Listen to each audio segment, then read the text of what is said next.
හයිලා කොහොමද ඉතින් හැමෝම හොඳින් ඉන්නා නේද? එහෙනම් එන්නකෝ රස කෑමක් හදාන්න.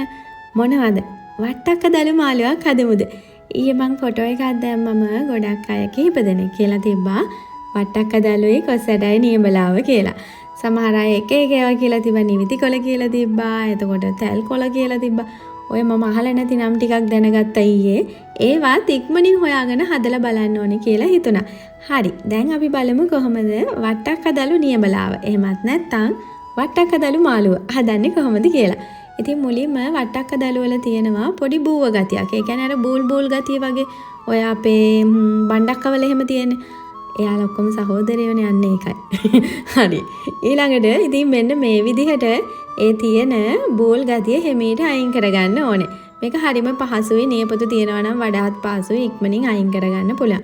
නියපොතු නැති මං වගේ අයට තමයි ওই චුට්ටක් අපහසු. නැත්තම් හරිම පහසුවෙන් මේ ටික අයින් කරගන්න පුළුවන්. කොළවල තියෙන ඒවායි, දඬුවල තියෙන ඒවායි ඒ ටික ඔක්කොම අයින් කරලා අපි සාමාන්‍යයෙන් කොහිල දලි කඩන විදිහට කඩලා අරගන්න තියෙන්නේ. ඔන්න ඔය විදිහට තමයි මේකේ තියෙන බූල් ගතිය අයින් කරන්නේ. මේක හරිම පහසුවෙන් අයින් කරගන්න පුළුවන්. ඉතින් එච්චර ලොකු දෙයක් නෙමෙයි හොඳේ. ඉතින් අපි දැන් බලමු මේ ටික ඔක්කොම පිරිසිදු කරගෙන හොඳට හොදලා වතුර බේරෙන්න තියලා කොහොමද අපි වට්ටක්කදළු නියඹලාව එහෙමත් නැත්නම් වට්ටක්කදළු මාළුව හදන්නේ කොහොමද කියලා. මේක මාරම රහයි. අනිවාර්යයෙන්ම දවසක try කරන්න හොඳේ. කොහෙන් හරි හම්බුණොත්. ඉතින් මුලින්ම ඇතිලියක් ලිපේ තියලා ඇතිලිය රත් වෙද්දී මේකට තෙල් මේස හැන්දක් එකතු කරගන්න පුළුවන්. ඔයාලට තෙල් දාලා හදන්න, ඒ කියන්නේ ටෙම්පරාදුවක් නැතුව හදනවා නම් ඒ කොහොමද කියලාත් මම අතරතුර කියන්න. ඉතින් අපිට වට්ටක්කදළු, තඹගත්ත කොස්සට ටිකක්, වේලිච්ච මිරිස් කරල් දෙකක්, කමු මිරිස්, කරපිංචා, රතලුණු හෝ ලොකු ලුණු. ඔන්න ඔය ටික තමයි ඕනේ. ඊළඟට අපිට අවශ්‍ය වෙන දේවල් වීඩියෝ එක අතරමැදදී එකතු කරනකොට මම ඔයාලට කියන්න. ඉතින් තෙල් ටික රත් වෙද්දී වේලිච්ච මිරිස් කරල්, කපාගත්ත අමු මිරිස්, ලොකු ලුණු, කරපිංචා ඔන්න ඔය ටික ඔක්කොම එකතු කරලා ටෙම්පරාදු කරගන්න ඕනේ. ඊළඟට අපි මේකට ඔලු හැල්ලට දෙක තුනකුත් එකතු කරනවා.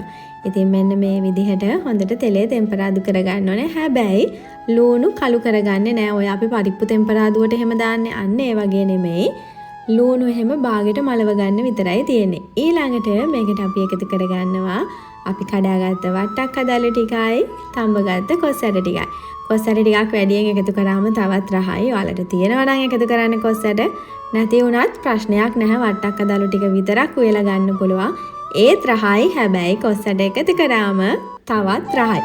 ඊළඟට තෙලෙන් තැම්බෙන්න විනාඩියක් විතර හොඳට කලවම් කරලා අපි මේකට එකතු කරගන්න ඕනේ අපිට ඊළඟට අවශ්‍ය දේවල්. මං කියන්නම් ඒ මොනවද කියලා.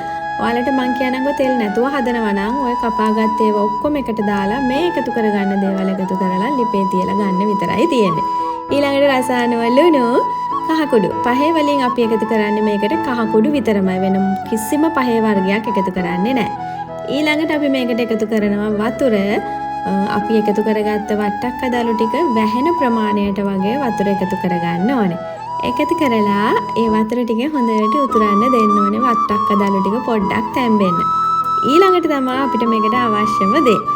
නියඹලාවක්නේ. එතකොට ඔය අපි පිපිඤ්ඤා, වට්ටක්කා එහෙම උයන්නේ පොල් අඹරලා අන්න ඒ විදිහට ගාගත්ත හොඳ පොල් ටිකකුයි සුදු ලුණු බිග් දෙක තුනක්, අබ චුට්ටක්. ඔන්න ඔය තියෙන්නේ අබයි, ගම්බිරිස් ඇටයි, සුදු ලුණුයි පොළුයි. ඔන්න ඔය හතර දාලා හොඳට අඹරලා තියාගන්න ඕනේ. ග්‍රයින්ඩ් කරලා ගන්නවා නම් ග්‍රයින්ඩ් කරලා ගන්න පුළුවන්. ගලේ අඹරනවා නම් ගලේ අඹරලා ගන්නත් පුළුවන්. වට්ටක්කදළු ටික හොඳට වතුර ටික උතුරගෙන එනකොට කොස්සට තම්බලා තියෙන නිසා මේක ගොඩාක් වෙලා යන්නේ නැහැ. කොළ ටික තැම්බිලා මේ වතුර ටික උතුරන්න. ඉතින් වතුර ටික උතුරනකොටම අපි අඹරගත්ත පොල් මිශ්‍රණය මේකට එකතු කරනවා. මතකයි නේද? පොළුයි, ගම්බිරිස් ඇටයි, සුදු ලුණුයි, අබ චුට්ටකුයි. සාමාන්‍ය ඔය පිපිඤ්ඤා හැම නියඹලාව හදනකොට එකතු කරගන්න ඒවා ටිකම තමයි. මේ මිශ්‍රණය එකතු කරලා හොඳට උතුරව ගන්න විතරයි තියෙන්නේ. මේ වෙලාවට එනවා සුවඳක්. හම්මෝ ඉතින් ඒක මාරම සුවඳක්. ඇත්තෙන්ම මේක මාරම රහයි. හිතන්න බෑ මේ වට්ටක්කදළුද කියලාවත්. මොකද ඒ තරම් රහයි සුවඳයි හැමදේම තියෙනවා. මේකේ අනිවාර්යයෙන්ම ඔය පිපිඤ්ඤා එහෙම වෙනකොට අපි ඔය හොදි ගතිය ටිකක් තියන්නේ. අන්න ඒ විදිහට මෙන්න මේ ගානට හොදි චුට්ටක් තියලා ගන්න. මොකද එතකොට උණු කැකුළු හාල් බත් එකකට බෙදාගෙන කනකොට මේක මාරු රහයි. මේ වට්ටක්කන් දළු නියඹලාවයි හල් මැස්සන් ටිකක් කර කරලා තිබ්බනම් හොඳටම ඇති කැකුළු බත් ටිකක් උණුවෙන් කන්න. මොකද ඒ තරම් රහයි මේක. අනිවාර්යයෙන්ම දවසක හදලා බලන්න. ඔයාලට නොතේරුණ තැනක් තිබ්බොත් අහන්න මම කියන්නම්. එහෙනම් සතුටින් hina වෙලා ආදරෙන් ඉන්න.